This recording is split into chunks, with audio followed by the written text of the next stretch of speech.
On Nationwide this evening, a Limerick village which the locals believe is the best place in Ireland to live. We are in Athea. Plus, we're in Athea, County Kildare to hear about a project to capture memories of old times.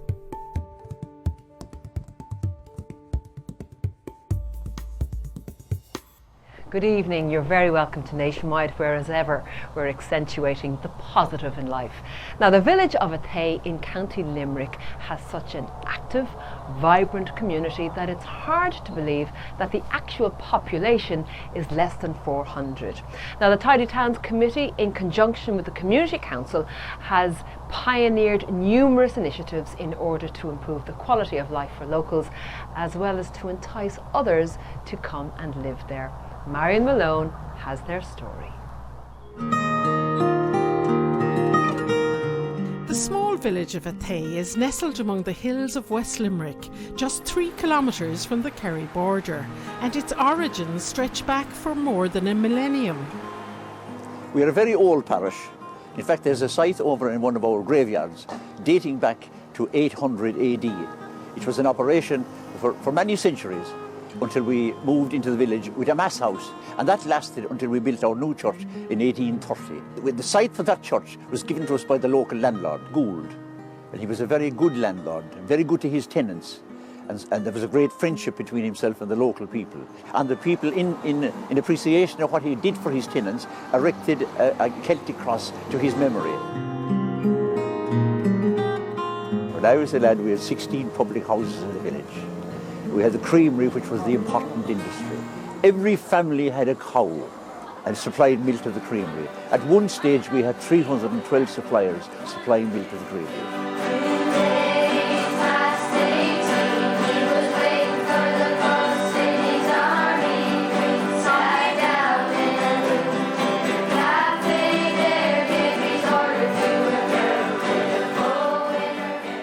Both Athea Tidy Towns and the Community Council have been involved in restoration and development projects to improve the village. Well, this is Carnegie Library, which was opened in 1917, built by Andrew Carnegie, and we refurbished it. Athea Community Council leased it from the council and refurbished it, and the refurbishment has been recognised by An Post in a commemorative stamp, which was part of only four in Ireland, and we are delighted that this is one of them. Now, it's used by groups who want to have meetings. As you see, there's a guitar class going on there at the moment. Cultists use it for music classes, singing classes and that.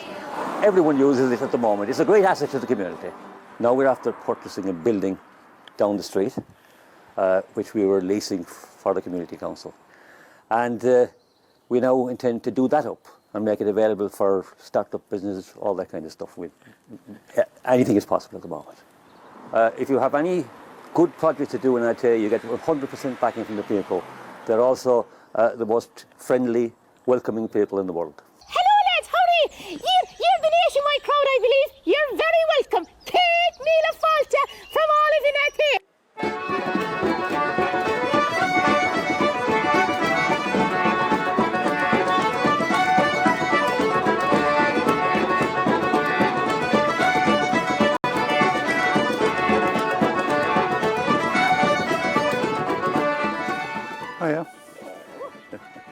Liz and Jim Dunn relocated from the UK to enjoy an active retirement as part of the Athea community. It's a decision we've never regretted. We absolutely love it. And for us, a lot of people asked us why we hadn't bought in Kenmare or Bantry, where a lot of other English people had bought. But for us, it was very important, the feeling of belonging, to be able to be in a community where we felt we could contribute. Liz's husband Jim was initially somewhat reluctant to get involved with the local Tidy Towns Committee. It started really with Liz trying to get me out of the house and made me join Tidy Towns, because I'm a sort of stay-at-home sort of person and she isn't. So we joined, and every Saturday we used to go down and collect rubbish and so on. And then one day a barn-like structure in the middle of Athea got blown over and left a rather ugly gap. So they asked me if I would perhaps just put some decoration on it. I thought of a little simple Celtic decoration just to zazz it up a little bit. But then it turned into a sort of community thing, and this sort of tended to grow on a Saturday, and it included children at certain Saturdays. There would be 10 or a dozen children painting away. And thus evolved the famous Athea mural, depicting scenes and characters associated with the history and culture of the village. And the legend of the giant has prompted the rebranding of Athea as the Giant's Village. So this is the giant of Athea. There was a giant living in Athea once, and when his mother died, he was taking her to the graveyard to be buried when she began to fall apart. Her bones were scattered all over Athea, and where each bone fell, that townland is now called after that body part, such as Drumfada, where her backbone fell. As you can see, there are some very tall people living in this parish to this day. Athea has witnessed the closure of many shops and pubs, as well as its post office over the years, but locals have adapted and are grateful for the multi-service retail centre that remains. And this is Collins' shop. And I claim that's the anchor for the village. Our village was lost without it. If that fella hadn't stayed here and extended his business, we could say goodbye to the village. And it's a unique shop. You have a supermarket, you have a pub. You can get your bottle of milk when the pub closes at night. You can get your sliced pan. You can do your shopping. So it has made the village. It's our anchor. He has an ATM machine. We have a post box outside the door. You can buy your stamps there. You can do all your business there. It's a wonderful asset to the village, and we are deeply indebted to him for staying with us. Do you want to see it come? No. Here, do. No. And see how much this coming? No. Come on, take a look, Colin. Look, see how much this coming? Take it out of my face. Take a closer look. Take it a closer look. We have a very active drama society in Athea, formed back in '91. So we put on an annual play in February each year, below in the Concorbert Hall. So we put on a mixture of maybe comedies and maybe serious plays. But like that, we're not afraid to challenge ourselves. We challenge ourselves with different genres and different themes that not alone challenges us, but also challenges our audience and our community. We still have a good few facilities in Athea. You know, we're very good to adjust to change. Like we have our local credit union here that opens down on Friday morning. We've a load of sporting organisations. We've the Athea Vixens basketball team, and their home place is the Concorbert Hall. And we also have the GA club.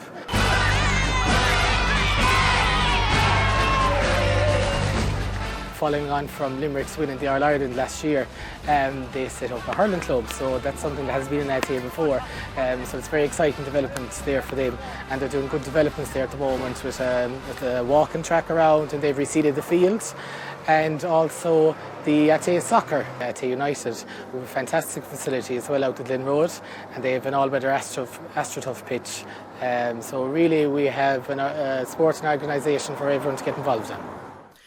Other unusual facilities include the sculpted post box housing a defibrillator and a much valued autism unit which is part of the local national school. The incredibly active Tidy Towns Committee are currently working on a very ambitious and environmentally sensitive project aiming to promote biodiversity and a healthy ecosystem. Now, Marion, what we have here now is our latest project, which is our river walk. You know, and we're hoping to have it finished for the spring of next year. And we're working in conjunction with Scanlon Contractors, with aid from Limerick City and County Council and the JP McManus Fund. All wonderful people, but the only thing I can say is there's no way that would be possible without the help and support and the commitment and the total, you know, never say die attitude of our Athea Tidy Towns people. Then, of course, we have the people of Athea Parish, wonderful people as well, and they have given us massive support. They continuously are there for us, they are enthusiastic, and they have pride of place. When you marry all those together, anything is possible. Yeah, so the village down here and Listowel, Newcastle West, Abbeyfield. The younger generation is just as enthusiastic about tidy towns, with an exciting heritage trail project involving local Jamie Kelly and artist and illustrator Rachel Granger devising a map of historical places of interest around the village. So Athea is steeped in history, and our biggest problem for the Heritage Trail was trying to keep it to 20 points. We could have went on to 40 points. One of our most famous sons, Con Colbert, is commemorated in various locations around the village and around the parish. He was executed for his part in the 1916 Easter Rising. New Park, his ancestral home, and Gale View, where Con would have spent his childhood, are both on the trail. So this is Temple Athea church ruin. It's a medieval church site built between 600 to 900 AD. It's part of our Heritage Trail, one of our 20 points, and as you see here, each point is marked by a blue plaque so that it's easy for people to follow the trail around the village and around the parish. The church was destroyed in 1641 and it was never repaired again, so it turned back into a cemetery and it's used up to the present day. Sing not my heart within my breast, it rests not there at all. Despite the numerous facilities and myriad of activities available locally, Athea, like many rural villages in Ireland, has struggled to maintain and even grow its population in recent years. And it's very anxious to give the heartiest of welcomes to prospective newcomers to this dynamic and proud community. 70% of people that I went to school with have stayed and chose to make Athea their home, and I think that speaks for itself, to that sense of belonging, and that they don't want to leave Athea. And there's a great really sense of pride amongst our people and amongst the area, and what we want to do, we want to welcome more people to make our community even better. And every heart with pride shall fill of the green hills round Athea, of the green hills round